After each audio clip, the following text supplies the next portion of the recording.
A boy collapsed in the rain-soaked alley. The sound of a broken plastic umbrella. The steam rising from fish cakes, the touch of his soaked school uniform brushing my foot. I reached out instinctively, and his small hand held mine tightly. "I'm okay, just need to close my eyes for a bit," he whispered. That single line pierced my heart. I held back my tears, but they still came. I never imagined the boy I helped that night would arrive the next day in a Rolls-Royce. Let me tell you what really happened.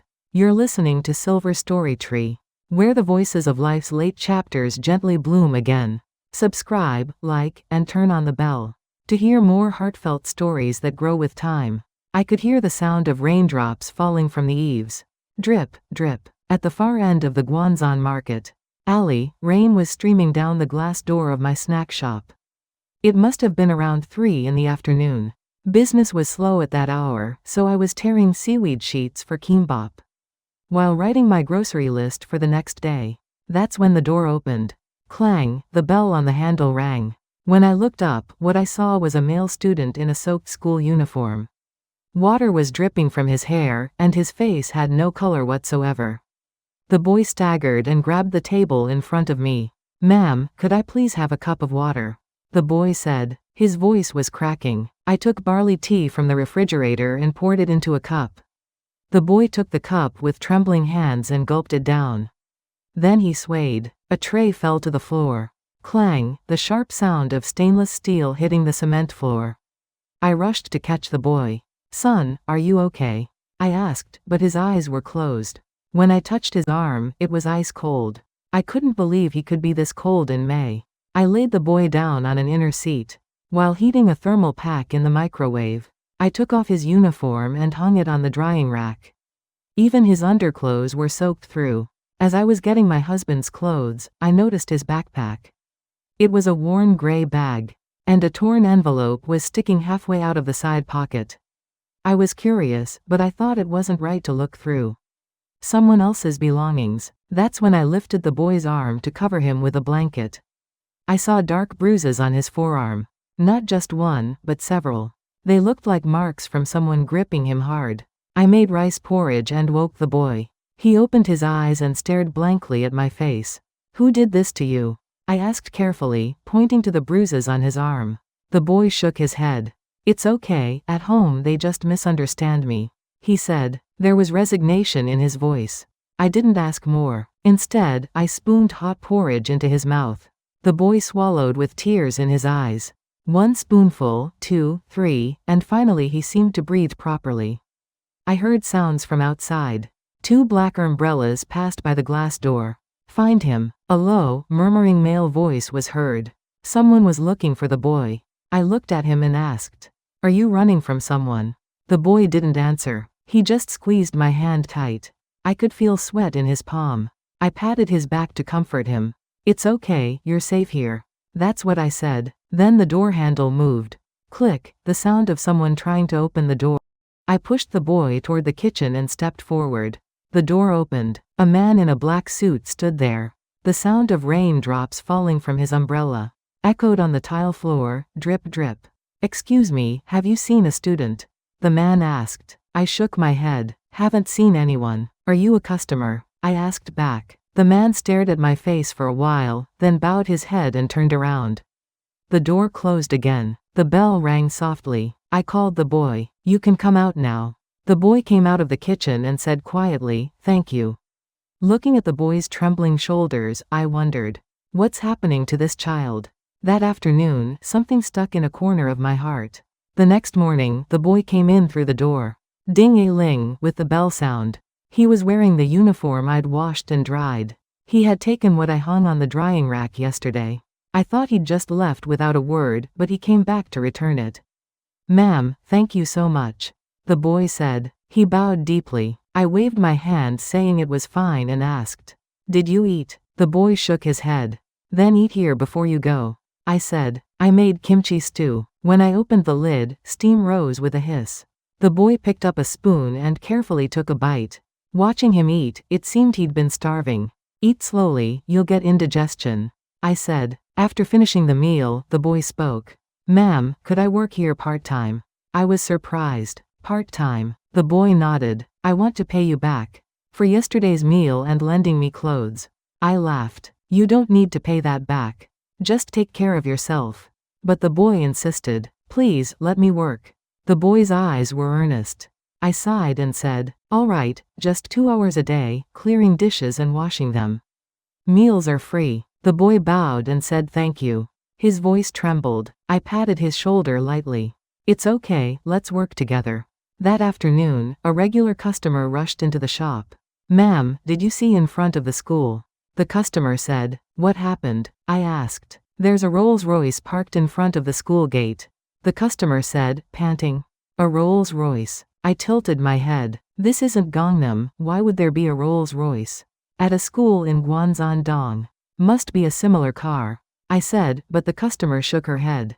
No, it's real. People in black suits came pouring out. My heart sank. I thought of those black umbrellas yesterday. Could they have come for that boy? I took off my apron and went outside. The school was just 1 alley away. There really was a Rolls-Royce in front of the main gate. The license plate wasn't visible, and the car body gleamed in the sunlight. People in black suits were entering toward the student affairs office. I heard students murmuring, "What's that car? Is it some chaebol?" Voices mixed together. I stopped walking and came back. In the shop, the uniform I dried yesterday was still hanging on the rack. Faint water stains remained. I touched that uniform and thought, who exactly is this child? In the evening, my cell phone rang. Ring, it was an unknown number. I answered. Hello, I said. A low female voice came through. Have you seen a student named Kong Duyan? Kong Duyan. I heard that name for the first time. Who is this? I asked. I'm the child's aunt. The voice was cold. If the child went there, I need to take him. It's a family matter. I didn't answer. I felt something uncomfortable in that voice. I'm not sure, I said. The phone hung up. Beep, only the dial tone remained. That night, I recalled the torn envelope I'd seen in the boy's bag. There were faintly visible letters.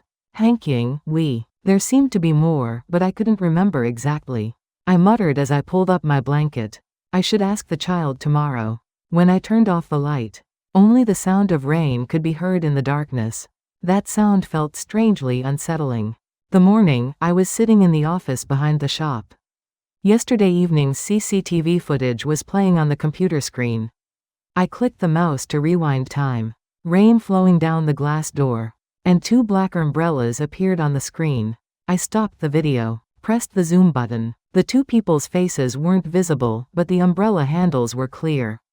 They were metal handles, not ordinary umbrellas. I copied the video to a USB drive. The file copy complete message appeared with a ding. And I put the USB in my pocket. The boy came to the shop around 10 in the morning. He entered with the bell sound and looked for an apron. I called him over to sit. Duyan, sit down for a moment. I said. The boy sat in the chair with a puzzled expression.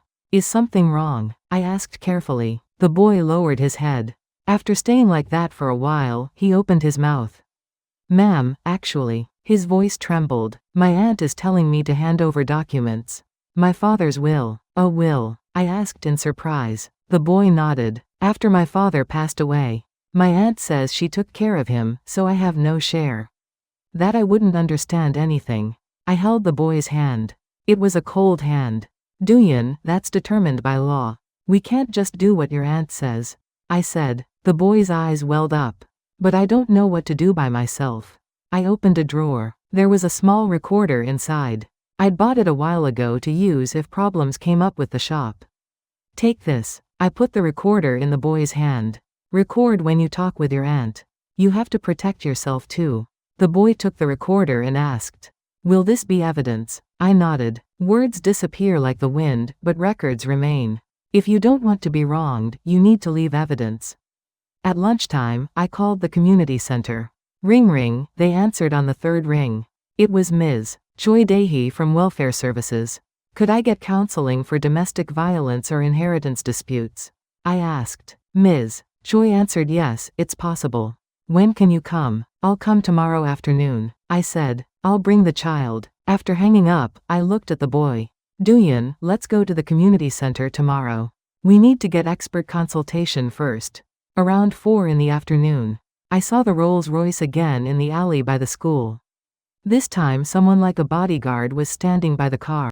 I approached. "Excuse me, why are you here?" I asked. The bodyguard looked at me and answered briefly, "Here for student protection." "What student?" I asked again. The bodyguard didn't answer. I turned around muttering, "Student protection, what on earth is going on?" In the evening, Duyan ran to the shop. Panting, he said, "Ma'am, my aunt is coming. She's coming here now." I grabbed the boy's shoulder. "It's okay, we'll be together." While leaving evidence, the shop door opened, the bell rang, and a woman in a black coat entered. She looked to be in her late 50s. Her face looked tired but her eyes were sharp. "Duyan, let's go home," the woman said. The boy hid behind me. I stood in front of the woman. "You're his aunt. I'm the owner of this shop," I said. The woman looked me over. "The child's affairs are family business. Don't get involved," she said coldly. "Then why is the child trembling like this?" I asked back. The woman's eyes wavered. It was just a moment, but I saw it. Something exhausted in those eyes. But her words remained cold. "I raised this child. I took care of him for 7 years. I understand that," I said calmly. "But the child also has rights. By law." The woman bit her lips. I continued speaking. "We're going to the community center tomorrow. We'll talk with an expert." The woman stood there for a while, then turned around. As she opened the door to leave, she said one last thing. "You'll regret this." Her voice trembled. The door closed, and the bell left an echo. I turned to look at the boy. "Did you record?" The boy took out the recorder from his pocket. The red light was on. I nodded. "Good job. Now let's go together with the evidence." That night, I saw the black umbrella again at the end of the alley. This time not 2, but 1. Someone was watching us. As I locked the door, I thought, "It's beginning now. The real fight is just starting." The sound of rain came again. But this time I wasn't afraid. The next afternoon, we were sitting in the legal aid office. It was a consultation room brightly lit by fluorescent lights. Attorney Lee Sona, who looked to be in her late 30s, sat across the desk. She adjusted her glasses and looked at us. "Where is the original will?" the lawyer asked. Duyan answered, "It's in my grandfather's safe. My aunt only showed me a copy." The lawyer nodded and took notes. The sound of pen scratching on paper. Scratch, scratch, that sound filled the room. "Did you bring even the copy?" the lawyer asked again. Duyan rummaged through his bag. He took out pieces of torn envelope. Several pieces. "My aunt tore it up and threw it away. I picked them up," the boy said. The lawyer spread the pieces on the desk. She started putting them together like a puzzle. I watched too. The words appeared: Hankying, will, copy. Hankying, I asked back. The lawyer looked up. "Do you know Hankying Group?" "I've heard of them," I answered. "It's a big company." The lawyer looked at Duyan. "Is your grandfather the chairman of Hankying Group?" Duyan nodded slightly. I was shocked. This child sitting next to me was a Chable grandson. I couldn't believe it. "Duyan, then why?" I couldn't continue. Duyan lowered his head and said, "My father left home. After fighting with grandfather, he came out with me and we lived in a small house. But my father passed away last year." The lawyer listened quietly. "So what did the will say?" Duyan answered, "I don't really know. My aunt just said I had no share. That it was natural since she did all the caregiving." The lawyer put down her pen. "Inheritance is determined by law. No matter how much caregiving was done. There's a statutory inheritance share without a will." Her explaining voice was calm. "But to confirm if what your aunt says is true, we need to see the original." I took out a USB from my bag. "Attorney, please look at this too," I said. "It's CCTV footage." The lawyer took the USB and plugged it into her laptop. The sound of the screen turning on, ding, the video played. 2 black umbrellas appeared on screen. I could see them moving along the alley. When zoomed in, the metallic sheen of the umbrella handles was clear. The lawyer stopped the video and asked, "Who are these people?" "I don't know," Duyan answered, "but I think I saw them near my aunt's house." The lawyer captured the screen. Mouse click sound, click, this can also be evidence. There's an audio file too. I looked at Duyan. Duyan took out the recorder. Pressed the play button. The aunt's voice flowed out. "I took care of him for 7 years. You have no share." The voice trembled but was firm. After listening to the recording, the lawyer said, Good. This can be used as evidence of pressure. But the more emotional things get, the more records you need to keep. Next time you meet, definitely record. I asked the lawyer. So what should we do? The lawyer started writing something on a notepad. First, get a family protection review through the community center. Then apply to view the original will. I'll help with the procedures. Duyan asked. What about my aunt? The lawyer thought for a moment and answered. Your aunt must have had a hard time too. 7 years of caregiving isn't easy. But that's not a reason to take away your rights. The law doesn't work that way. When we left the office, the sun was setting. I put my hand on Duyan's shoulder. It's okay, you're not alone anymore. Duyan nodded. His eyes were red. That evening, when we returned to the shop and opened the door, someone was standing inside with the bell sound. An elderly gentleman in a black suit. He had white hair and was holding a cane. I asked in surprise, "Who are you?" The old gentleman turned his head. He had a wrinkled face with sharp eyes.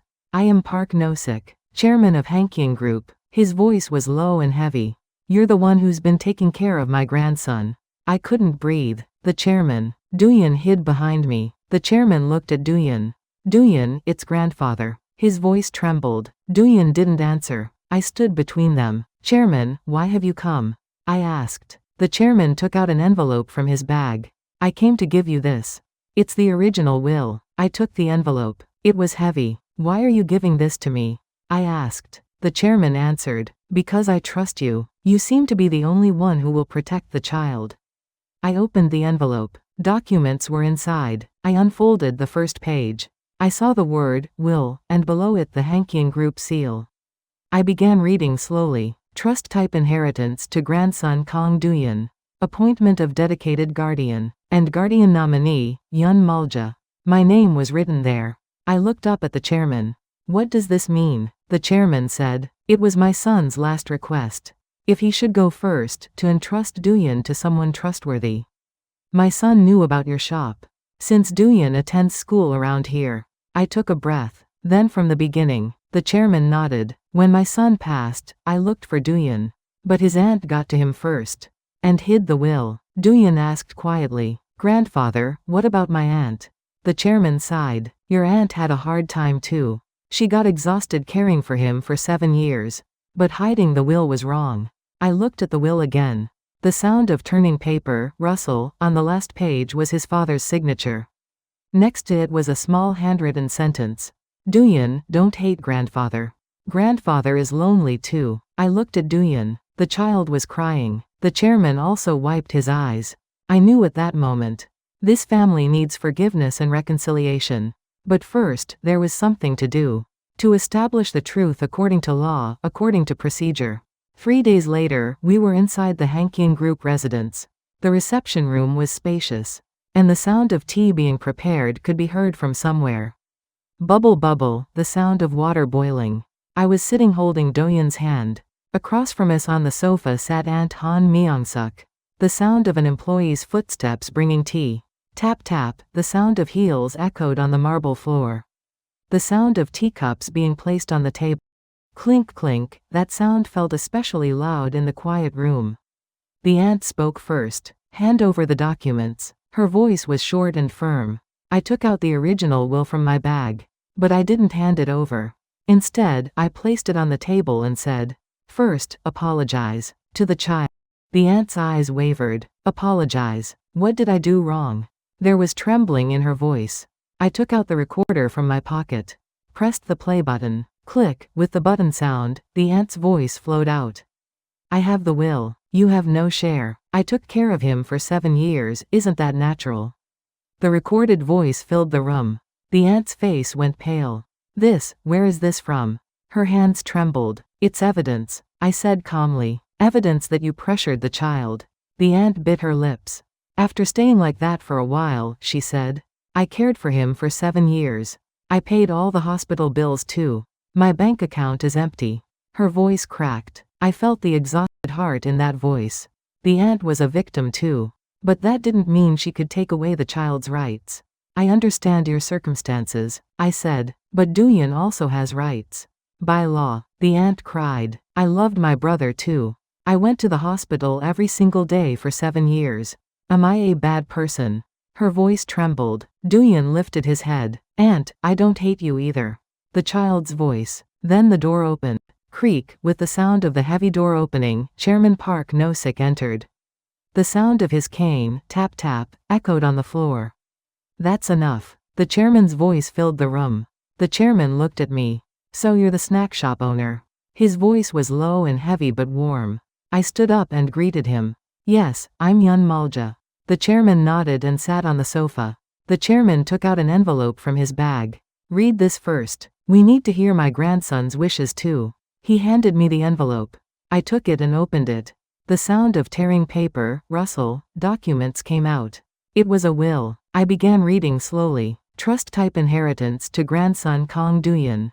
Assets managed in trust until age 25. Appointment of dedicated guardian. Guardian nominee. And my name, Yun Mulja, was written. I looked up. What does this mean? I asked. The chairman answered. It was my son's last request. To entrust Duyan to a trustworthy adult. He specified you. Why me? I asked back. The chairman looked out the window. My son said, there's a warm snack shop in the Guanzhou Market Alley.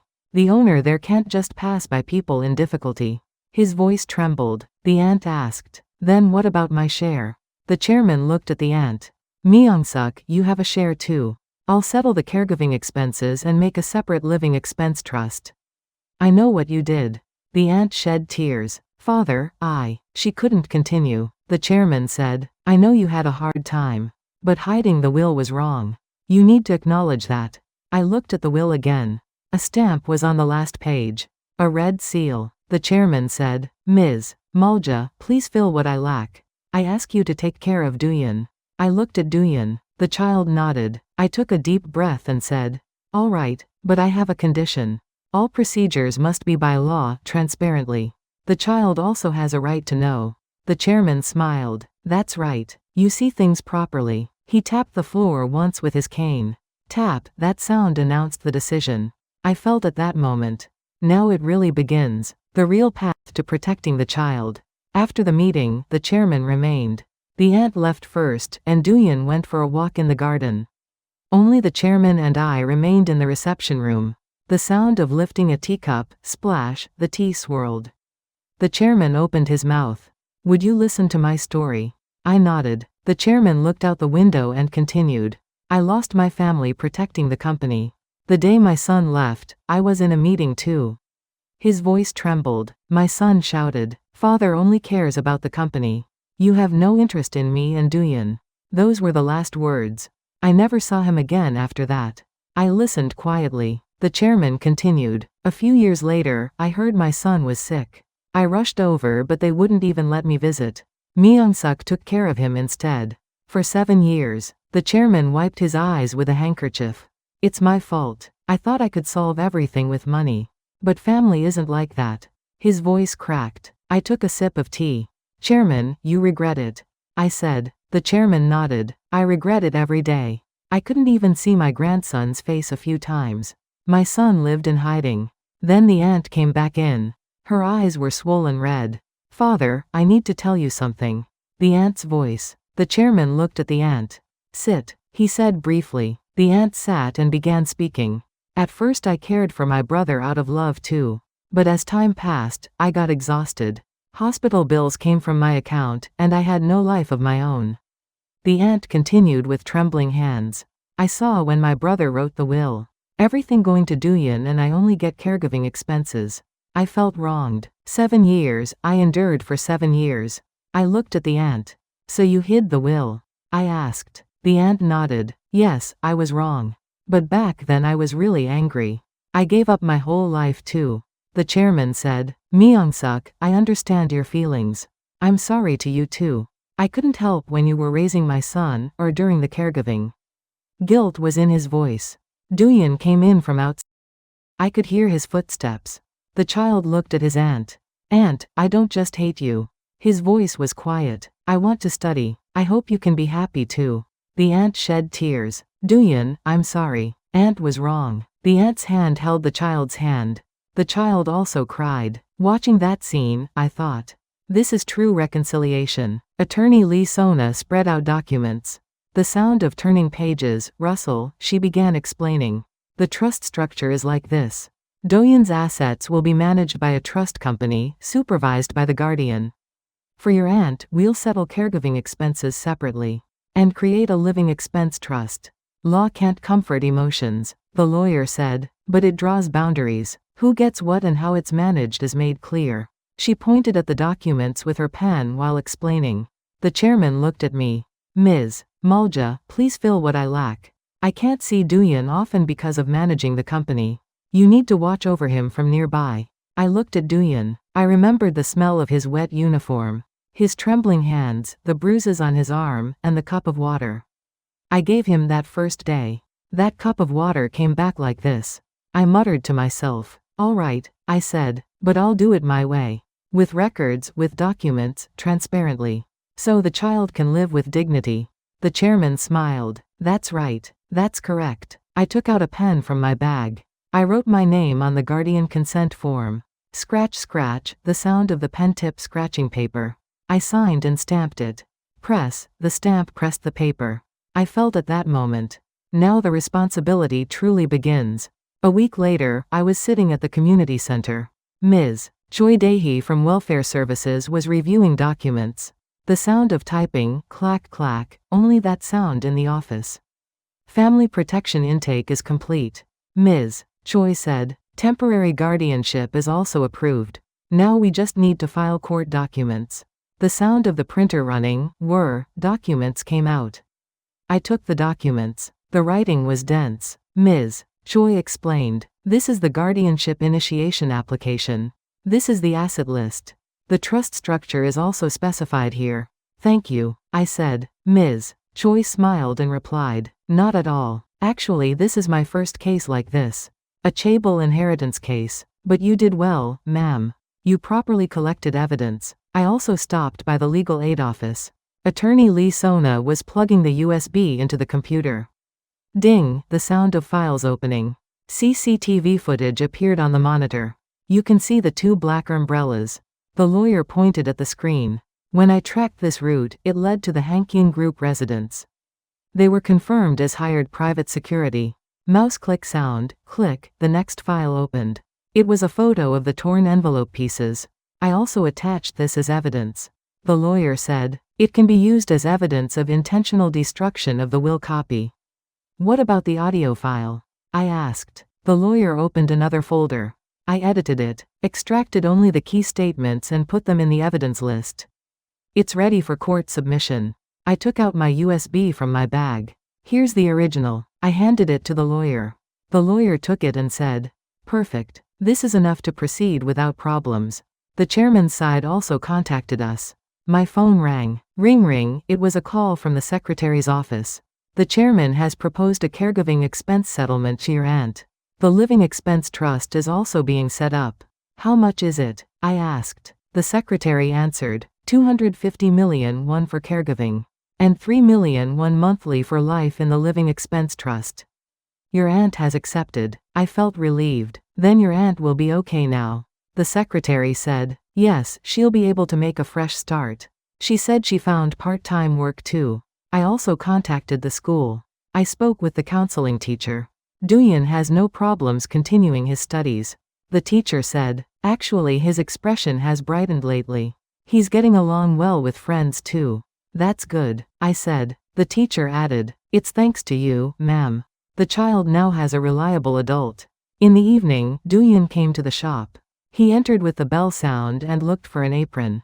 I'll wash dishes, the child said. I smiled and handed him the apron. The child stood in front of the sink washing dishes. The sound of water, splash splash, bubbles formed. Then a text came from his aunt. Ding, the notification sounded. Doyen, it's your aunt. Got treatment and found work. Sorry and thank you. That was the text. I showed it to Doyen. The child looked at the phone and smiled. Aunt, that's good. He muttered quietly. I opened the drawer. The recorder and USB were inside. The red light was off. I carefully placed them deep in the drawer. Don't need them anymore, I said to myself. All the clues were recovered. The torn envelope was submitted as evidence. The identity of the black umbrellas was revealed. The CCTV was submitted to court, and the audio file was organized. Only time remained now. Time for the law to take its course. At night, closing the shop, I looked at the sky. I could see stars. Twinkle twinkle, it was a quiet night. As I locked the door with the key, I thought, it's really over now. The fight to protect the child. The sound of the key turning, click, the door was locked. I walked home. My steps were light. Spring came. Cherry blossoms bloomed on the tree in front of the shop. Whenever the wind blew, petals scattered. Flutter, the sound of falling petals. I was rolling kimbap while looking out the window. The bell rang. Ding-a-ling, with the sound of the door opening, Duyan entered. This time he came on a bicycle. Not a Rolls-Royce, but an old bicycle. Ma'am, I'm here. The child smiled brightly. You came on bicycle, I said. The child nodded. This is better. It's the same as my school friends. Confidence was in the child's voice. I looked at the drying rack. Nothing was hanging there, but I remembered. The wet uniform from that day, the trembling hands, and the cup of water. That cup of water stamped my life. I muttered to myself. I looked at the wall clock. Chirp chirp, it was a clock that makes lark sounds. It was pointing to 11 o'clock. Now time is on our side. I said. The child asked, what do you mean? It means everything becomes okay with time. I answered, time for you to grow up proudly, for your aunt to be happy. And for your grandfather to be forgiven. The child nodded and smiled. At lunchtime, customers came in. Regular customers. Hello, greetings overlapped. I answered while making the sound of cutting kimbap. Welcome. Around 2 in the afternoon, the door opened again. With the bell sound, Chairman Park Nosik entered. He was alone. The sound of his cane, tap tap, walking while tapping the floor. Chairman, how did you come? I asked in surprise. The chairman smiled and answered. I came to say thank you. He held out a business card. I took the card. Chairman Park Nosik of Hankian Group, the letters were engraved. I turned it over. There was handwriting on the back. Goodwill never loses its way. It was the chairman's handwriting. That's a good saying, I said. The chairman nodded. You've proven it. That small kindness makes such a great path. His voice was warm. The chairman looked at Duyan. My grandson, I ask you to take good care of him. Duyan stood up and bowed. Grandfather, I'll work hard. The chairman patted the child's head. Yes, you're doing well. After the chairman left, I looked at the card again. Goodwill never loses its way. Reading that sentence, I smiled. That's really true, I muttered. My phone rang. Ding, it was a text from the aunt. Ms. Mulja, thank you so much. I got a new job. I'll do well. Please take care of Duyan too. Reading the text, I smiled. Duyan asked, Ma'am, why are you smiling? I shook my head. Nothing, just happy. The child smiled along. In the evening, I opened the drawer. The recorder and USB were neatly placed inside. They were evidence of all the recovered clues. The torn envelope was submitted to court. The identity of the black umbrellas was revealed, CCTV was submitted, and the audio file was organized. I touched them and thought. These small things protected the truth. I closed the drawer. Slide, the sound of the drawer closing echoed. At night, cleaning up the shop, I looked out the window. Cherry blossoms were scattering in the wind. One petal stuck to the glass door and fell. Whoosh, the sound of wind. Duyan finished the last dishes and took off his apron. Ma'am, I'm done, the child said. I nodded and answered. Good work. See you tomorrow. The child opened the door and left. The bell rang. Ding-a-ling, hearing that sound, I thought. I didn't know those words would come back like this.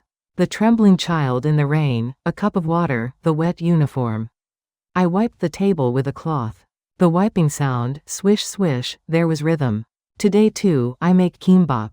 I said to myself, with the heart that protected through evidence, with that heart. As I was about to turn off the lights, the door opened again.